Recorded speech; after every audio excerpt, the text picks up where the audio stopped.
It's great to see everyone again. Thank you for the time this morning. Hopefully you've had a really good session. I'm pretty excited to hear some of the customers. Now we're going to dig in and hear from a major 4 Australian bank, big Melbourne presence.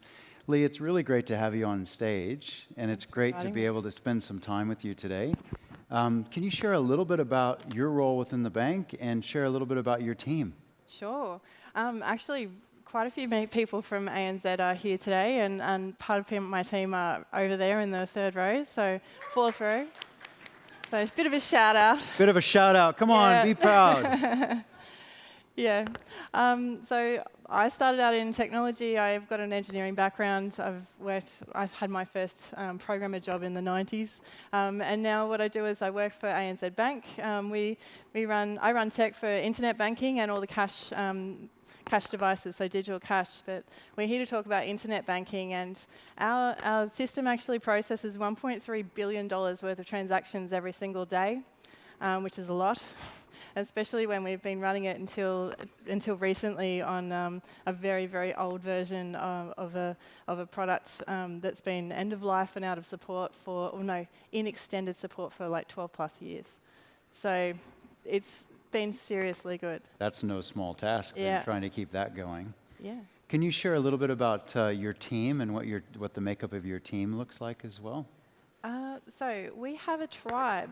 So about 2 years ago, ANZ, in case no one's heard about this, ANZ went on a transformational journey where we started with new ways of working, and we remodeled into tribes with squads. So our tribe actually recently split. So it was too big, so now we have 2 tribes. But the internet banking tribe actually has 12 squads of people. And we have chapters of engineers and product owners.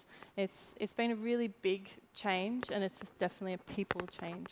And I imagine people change comes with all kinds of opportunities and challenges as well. Absolutely. So to pivot a little bit, ANZ's going through a fairly large digital transformation in different parts of the bank, and you're driving a lot of that change. With some of the new some of the new regulatory environments like NPP and open banking. Yes. Can you share how within the bank your organization is either contributing to or being affected by some of those changes?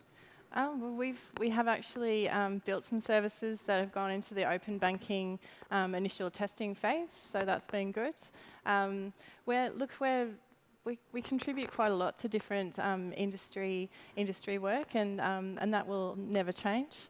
It's been really interesting to kind of get involved with some of the open banking. Okay. And when we were talking a little bit earlier on, one of the things that you shared with us is that you're doing things a lot more agile. That must be a big change for the bank over the last 2 to 3 years, that you're doing more agile transformation. Can you share a little bit about 2 to 3 years ago, how what your daily activities look like, and then fast forward now, how things have changed? Look, the way that we work today is very different to the way that we worked 12 months ago, and that's also very different to the way that we will be working in another 12 months' time. We're continually evolving the way that we work. Probably 2 years ago, or possibly a bit more than 2 years ago, there was lots of rules. It was very there was a lot. From a DevOps perspective, everything was completely locked down. Over the last 12 months, we have been actively empowering teams to be able to do their own change, put things into production, and some of that has been successful, and we've also, with that sort of experimentation, we've also experienced some failures and lots of learning. So every time we fail, and I have to have these conversations often with our senior execs, in that, we are doing this enormous transformation, we are working differently, we are experimenting, and sometimes you're going to have those failures, and that is okay as long as you're learning and adapting and continuing to evolve. It's great to see senior leadership within IT having such an impact on the business and showing that digital transformation is right up to the top of the executive, and the bank's committed to that. That's incredibly powerful, because I'm sure a lot of folks in the audience work on the technology, but sometimes the business is impacted by that, and you've obviously seen that happen and been able to transition that change. Yeah, I think we've actually been really lucky actually that it's actually Shane Elliott, who is our CEO, who he's the one who actually decided to do this, and it's being driven by the top down. It's really great actually. It's not the IT department deciding that they want to work agile and then trying to encourage others to accept that. It's really that our senior leadership team and our executive team have really bought into the transformation, and they're the ones pushing it, which is really great. Oh, that's refreshing, straight from the top. That's great. Necessary. So all of these things, when you're doing these transformation, no one does it for the sake of transformation. How do you measure success? What metrics do you use in the business to show that you're making successful improvements? There's probably 3 key metrics that I really look to. Last year, or in 2018, we had a significant amount of unplanned outage hours. So when we want to put changes in, and if we plan a change and we plan an outage, that's okay because we're going into it with our eyes wide open. When we have unplanned outage, that's when we're not able to communicate with customers, we're not able to kind of give people fair warning. 2018, we had 157 hours of unplanned outage in the year, and to me that was devastating. For 2019, we had less than 15. Wow, that's and that really was impressive. with the introduction of monitoring and alerting and getting more information about what's actually happening in our system. And actually, because we've managed to upgrade our database, our production database, and we started also updating a lot of the, we're working on the foundational elements of internet banking. So there's actually, if you look at the front end at the moment, you can't see any difference. So that's the next part of it. But our teams have been working incredibly hard to make that foundation a lot more robust.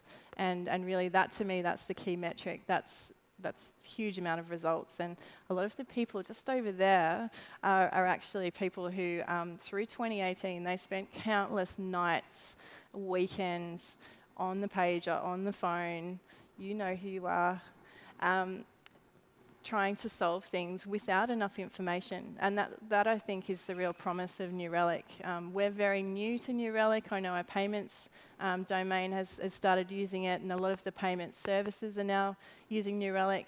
With IB, we have it in non-production.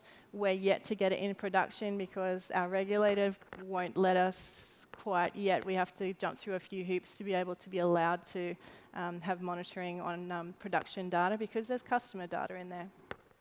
And we're really excited about just getting that extra data. Well, congratulations on improving the service quality. I'm a customer and I feel it as well, so thank you for that. You shared a little bit about New Relic as far as how you're starting to introduce it into the bank. Can you share in a little bit of detail the most important things you think that your team is going to achieve in the next probably 1 to 2 years, and what your plans are? Yeah, so as I said before, we've been running with a monolith, which has 128 different interfaces throughout the bank. What we're actually doing is we're chopping the head off it. We are basically transforming into a banking services platform, so which can then be consumed by multiple channels. So obviously, as we build out that platform and transform those services, we'll be having we're on a bit of a services journey, so it won't be going straight to microservices, but absolutely transforming into services that can be consumed by multiple channels. We want more features into our mobile app. Our customers are crying out for that at the moment. We've got this great mobile app, but we really don't have rich enough features. So that's the first thing that we want to unlock, is to give richer features into the mobile app, and then also to, instead of giving people a new call center application, we want to just use the services, build that into the existing call center application sets. I really want to make things simpler for our banking staff. And ANZ Bank, our motto is that we want our customers, and we want to, we want to have a world where people can thrive. And that's not just customers, but also bankers and people who interact from many different facets.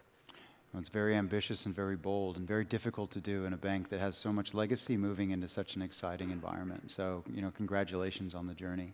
I want to pivot a little bit and talk about, with all the regulation and changing industries happening, there are new entrants coming into the market. So, really kind of small folks that are starting to challenge.